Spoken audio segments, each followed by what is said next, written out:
Hello everyone, long time no see. I hope you're all keeping safe and are all well. It's time to continue our journey with Harry Potter and the Philosopher's Stone. Have you got your pillow? Let's go.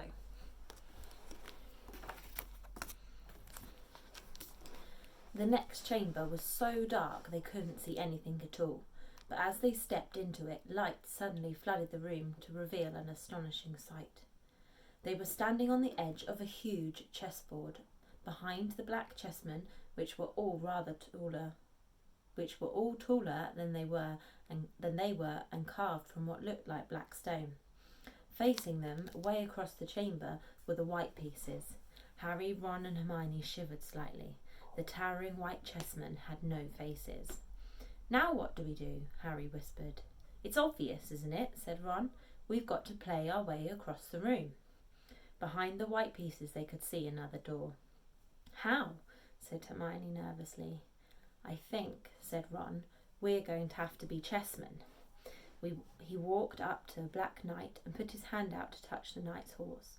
At once the stone sprang to life. The horse pawed the ground and the knight turned his helmeted head to look at Ron. "Do we have to join you to get across?" The black knight nodded. Ron turned to the other two. "This wants thinking about," he said. "I suppose we've got to take the place of 3 of the black pieces." Harry and Hermione stayed quiet, watching Ron think. Finally he said, "Now, don't be offended or anything, but neither of you are that good at chess." "We're not offended," said Harry quickly. "Just tell us what to do." "Well, Harry, you take the place of that bishop, and Hermione, you go there instead of that castle." "What about you?" "I'm going to be a knight," said Ron. The chessmen seemed to have been listening, because at these words a knight, a bishop and a castle turned their backs on the white pieces and walked off the board, leaving 3 empty squares, which Harry, Ron and Hermione took. "White always plays first in chess," said Ron, peering across the board. "Yes, look." A white pawn had moved forward 2 squares. Ron started to direct the black pieces. They moved silently wherever he sent them. Harry's knees were trembling. What if they lost? "Harry, move diagonally 4 squares to the right." Their first real shock came when their other knight was taken. The White Queen smashed him to the floor and dragged him off the board, where he lay quite still, face down. "Had to let that happen," said Ron, looking shaken. "Leaves you free to take the bishop, Hermione. Go on." Every time one of their men was lost, the white pieces showed no mercy. Soon there was a huddle of limp black players slumped along the wall. Twice, Ron only just noticed in time that Harry and Hermione were in danger. He himself darted around the board, taking almost as many white pieces as they had lost black ones. "We're nearly there," he muttered suddenly. Let me think. The White Queen turned her blank face towards him. "Yes," said Ron softly. "It's the only way. I've got to be taken." "No!" Harry and Hermione shouted. "That's chess," snapped Ron. "You've got to make some sacrifices. I'll make my move and she'll take me. That leaves you free to checkmate the king, Harry. But do you want to stop Snape or not? Ron! Look, if you don't hurry up, he'll already have the stone." There was nothing else for it. "Ready?" Ron called, his face pale but determined. "Here I go. Now, don't hang around once you've won." He stepped forward, and the White Queen pounced. She struck Ron hard around the head with her stone arm, and he crashed to the floor. Hermione screamed, but stayed on her square. The White Queen dragged Ron to one side. He looked as if he'd been knocked out. Shaking, Harry moved 3 spaces to the left. The White King took off his crown and threw it at Harry's feet. They had won. The chessmen parted and bowed, leaving the door ahead clear. With one last desperate look back at Ron, Harry and Hermione charged through the door and up the next passageway. "What if he'll be all right," said Harry, trying to convince himself. "What do you reckon's next?" "We've had sprouts. That was the devil's snare. Flitwick must have put charms on the keys. McGonagall transfigured the chessmen to make them alive. That leaves Quirrell's spell and Snape's. They had reached another door. All right, Harry whispered. Go on. Harry pushed it open. A disgusting smell filled their nostrils, making both of them pull their robes up over their noses. Eyes watering, they saw flat on the floor in front of them a troll even larger than the one they had tackled, but cold with a bloody lump on his head. I'm glad we didn't have to fight that one, Harry whispered, as they stepped carefully over one of its massive legs. Come on, I can't breathe.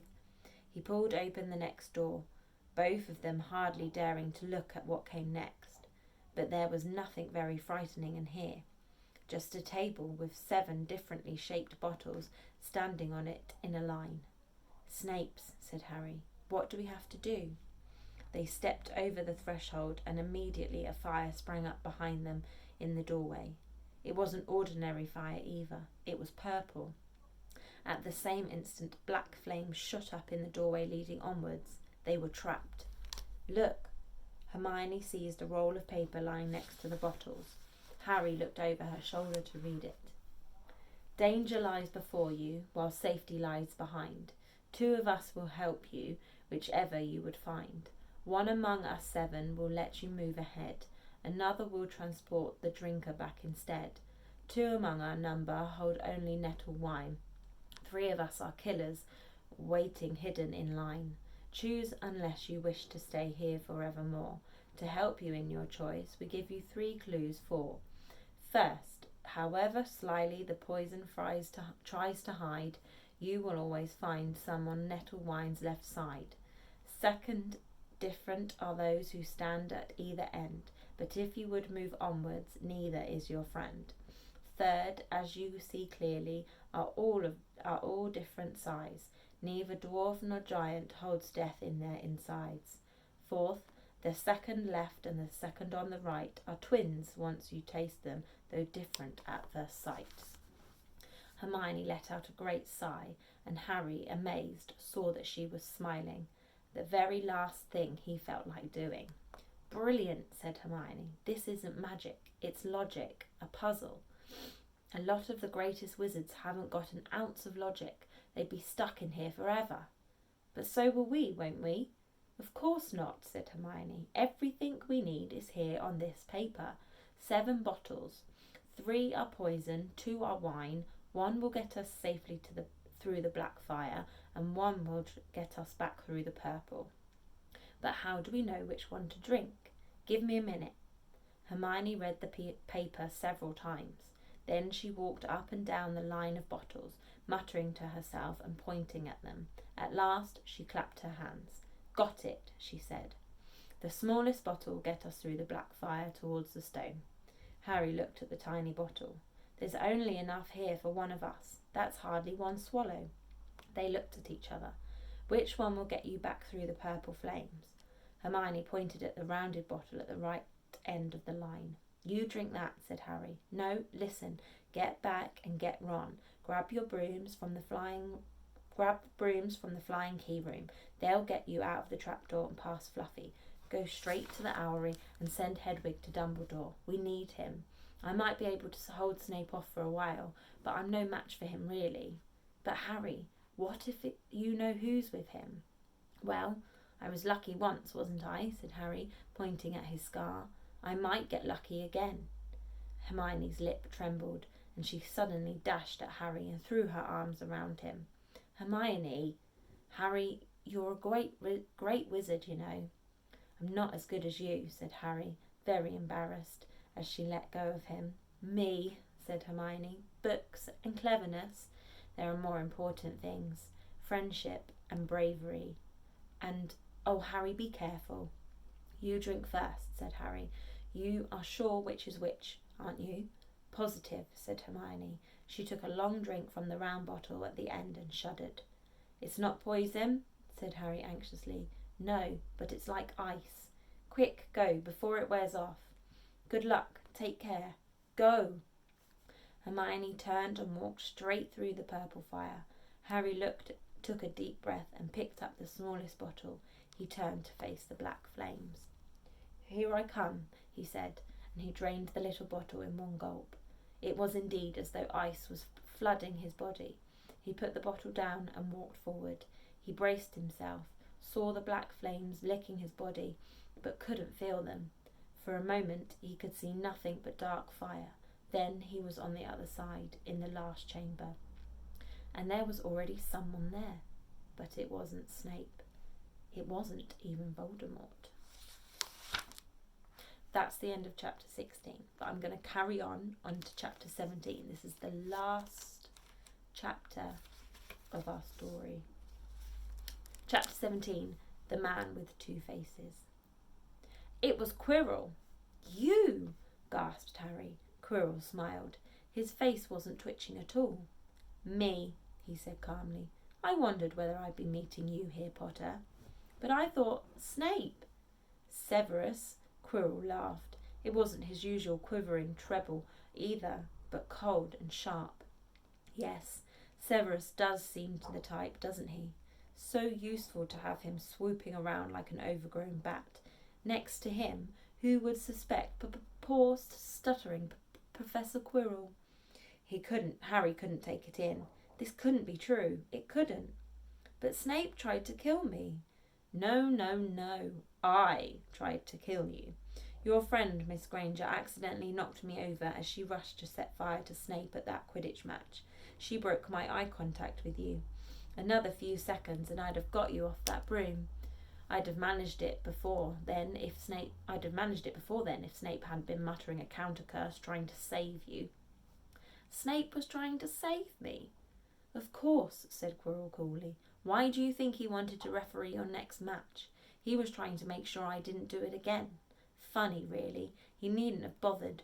I couldn't do anything with Dumbledore watching. All the teachers thought Snape was trying to stop Gryffindor winning. He did make himself unpopular, and what a waste of time, when after all that I'm going to kill you tonight. Quirrell snapped his fingers. Ropes sprang out of thin air and wrapped themselves tightly around Harry. You're too nosy to live, Potter, scurrying around the school at Halloween like that. For all I knew, you'd seen me coming to look at what was guarding the stone. You let the troll in? Certainly. I have a special gift with trolls. You must have seen what I did to the one in the chamber back there. Unfortunately, while everyone else was running around looking for it, Snape, who already suspected me, went straight to the third floor to head me off. And not only did my troll fail to beat you to death, that three-headed dog didn't even manage to bite Snape's leg off properly. Now, wait quietly, Potter. I need to examine this interesting mirror. It was only then that Harry realised what was standing behind Quirrell. It was the mirror of Erised. This mirror is the key to finding the stone, Quirrell murmured, tapping his way around the frame. Trust Dumbledore to come up with something like this. But he's in London. I'll be far away by the time he gets back. All Harry could think of doing was to keep Quirrell talking and to stop him concentrating on the mirror. I saw you and Snape in the forest, he blurted out. Yes, said Quirrell idly, walking around the mirror to look at the back. He was on to me by that time, trying to find out how far I'd got. He suspected me all along, tried to frighten me, as though he could, when I had Lord Voldemort on my side. Quirrell came back out from behind the mirror and stared hungrily into it. I see the stone. I'm presenting it to my master. But where is it? Harry struggled against the ropes binding him, but they didn't give. He had to keep Quirrell from giving his whole attention to the mirror. But Snape always seemed to hate me so much. Oh, he does, said Quirrell casually. Heavens, yes. He was at Hogwarts with your father, didn't you know? They loathed each other, but he never wanted you dead. But I heard you a few days ago sobbing. I thought Snape was threatening you. For the first time, a spasm of fear flitted across Quirrell's face. Sometimes, he said, I find it hard to follow my master's instructions. He is a great wizard, and I am weak. You mean he was there in the classroom with you? Harry gasped. He is with me wherever I go, said Quirrell quietly. I met him when I travelled around the world. A foolish young man I was then, full of ridiculous ideas about good and evil. Lord Voldemort showed me how wrong I was. There is no good and evil. There is only power, and those too weak to seek it. Since then, I have served him faithfully. although I have let him down many times. He has had to be very hard on me." Quirrell shivered suddenly. He does not forgive mistakes easily. When I failed to steal the stone from Gringotts, he was most displeased. He punished me, decided he would have to keep a closer watch on me. Quirrell's voice trailed away. Harry was remembering his trip to Diagon Alley. How could he have been so stupid? He'd seen Quirrell there that day, shaken hands with him in the leaky cauldron. Quirrell cursed under his breath. "I don't understand. Is the stone inside the mirror? Should I break it?" Harry's mind was racing. "What I want more than anything else in the world at the moment," he thought, "is to find the stone before Quirrell does. So if I look in the mirror, I should see myself finding it, which means I'll see where it's hidden. But how can I look without Quirrell realising what I'm up to?" He tried to edge to the left to get in front of the glass without Quirrell noticing, but the ropes around his ankles were too tight. He tripped and fell over. Quirrell ignored him. He was still talking to himself. "What does this mirror do? How does it work? Help me, master." And to Harry's horror, a voice answered, and the voice seemed to come from Quirrell himself. "Use the boy. Use the boy." Quirrell rounded on Harry. "Yes, Potter. Come here." He clapped his hand once, and the ropes binding Harry fell off. Harry got slowly to his feet. "Come here," Quirrell repeated. "Look into the mirror and tell me what you see." Harry walked towards him. "I must lie," he thought desperately. "I must look and lie about what I see. That's all." Quirrell moved close behind him. Harry breathed in the funny smell that seemed to come from Quirrell's turban. He closed his eyes, stepped in front of the mirror and opened them again. He saw his reflection, pale and scared looking at first, but a moment later the reflection smiled at him. It put its hand into its pocket and pulled out a blood-red stone. It winked and put the stone back in its pocket, and as it did so, Harry felt something heavy drop into his real pocket. Somehow, incredibly, he'd got the stone. "Well," said Quirrell impatiently, "what do you see?" Harry screwed up his courage. "I see myself shaking hands with Dumbledore," he invented. I've won the House Cup for Gryffindor." Quirrell cursed again. "Get out of the way," he said. As Harry moved aside, he felt the Philosopher's Stone against his leg. Dare he make a break for it?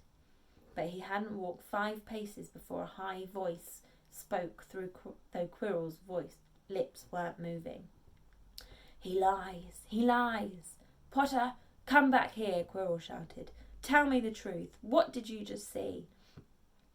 The high voice spoke again. "Let me speak to him, face to face." "Master, you are not strong enough."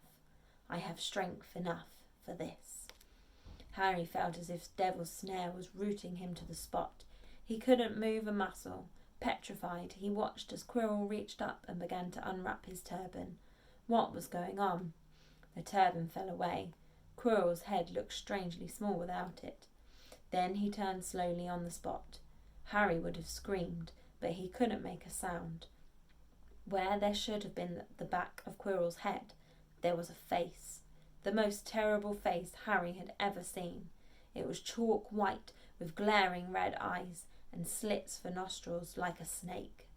"Harry Potter," it whispered. Harry tried to take a step backwards, but his legs wouldn't move.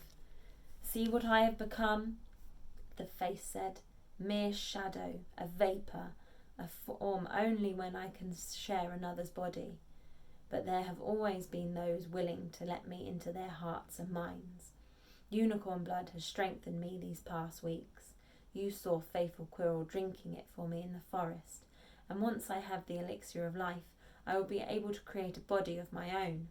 Now, why don't you give me that stone in your pocket?" So he knew. The feeling suddenly surged back into Harry's legs. He stumbled backwards. "Don't be a fool," snarled the face. "Better save your own life and join me, or you'll meet the same end as your parents. They died begging me for mercy." "Liar!" Harry shouted suddenly. Quirrell was walking backwards at him so that Voldemort could still see him. The evil face was now smiling. "How touching," it hissed. "I always value bravery. Yes, boy, your parents were brave. I killed your father first, and he put up a courageous fight. But your mother needn't have died. She was trying to protect you. Now give me the stone, unless you want her to have died in vain." "Never!" Harry sprang towards the flame door, but Voldemort screamed, "Seize him!" And next second Harry felt Quirrell's hand close on his wrist. At once a needle-sharp pain seared across Harry's scar. His head felt as though it was about to split in two. He yelled, struggling with all his might, and to his surprise, Quirrell let go of him. The pain in his head lessened. He looked around wildly to see where Quirrell had gone, and saw him hunched in pain, looking at his fingers. They were blistering before his eyes. "Seize him! Seize him!" shrieked Voldemort again, and Quirrell lunged, knocking Harry clean off his feet, landing on top of him, both hands around Harry's neck. Harry's scar was almost blinding him with pain, yet he could see Quirrell howling in agony. "Master, I cannot hold him. My hands, my hands!" And Quirrell, though pinning Harry to the ground with his knees, let go of his neck and stared bewildered at his own palms. Harry could see they looked burnt, raw, red and shiny. "Then kill him, fool, and be done!" screeched Voldemort. Quirrell raised his hand to perform a deadly curse, but Harry, by instinct, reached up and grabbed Quirrell's face. "Ah!" Quirrell rolled off him, his face blistering too. And then Harry knew. Quirrell couldn't touch his bare skin, not without suffering terrible pain. His only chance to keep hold of Quirrell, keep him in enough pain to stop him doing a curse. Harry jumped to his feet, caught Quirrell by the arm and hung on as tight as he could. Quirrell screamed and tried to throw Harry off. The pain in Harry's head was building. He couldn't see. He could only hear Quirrell's terrible shrieks and Voldemort's yells of "Kill him! Kill him!" and other voices, maybe in Harry's own head, crying, "Harry! Harry!" He felt Quirrell's arm wrench from his grasp, knew all was lost, and fell into blackness, down, down, down. Something gold was glinting just above him. The snitch!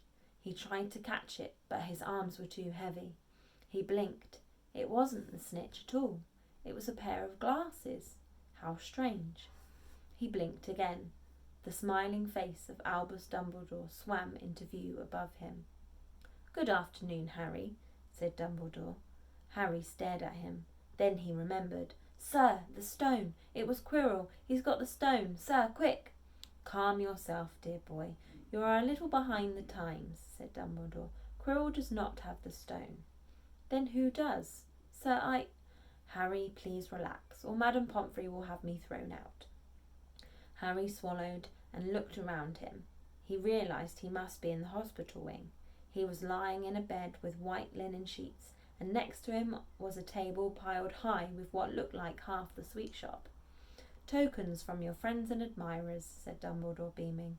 "What happened down in the dungeons between you and Professor Quirrell is a complete secret, so naturally the whole school knows. I believe your friends, Misters Fred and George Weasley, are responsible for trying to send you a lavatory seat. No doubt they thought it would amuse you. Madame Pomfrey, however, felt it might not be very hygienic and confiscated it." "How long have I been in here?" 3 days. Mr. Ronald Weasley and Miss Hermione Granger will be most relieved you have come round. They have been extremely worried." "But, sir, the stone." "I see you are not to be distracted. Very well.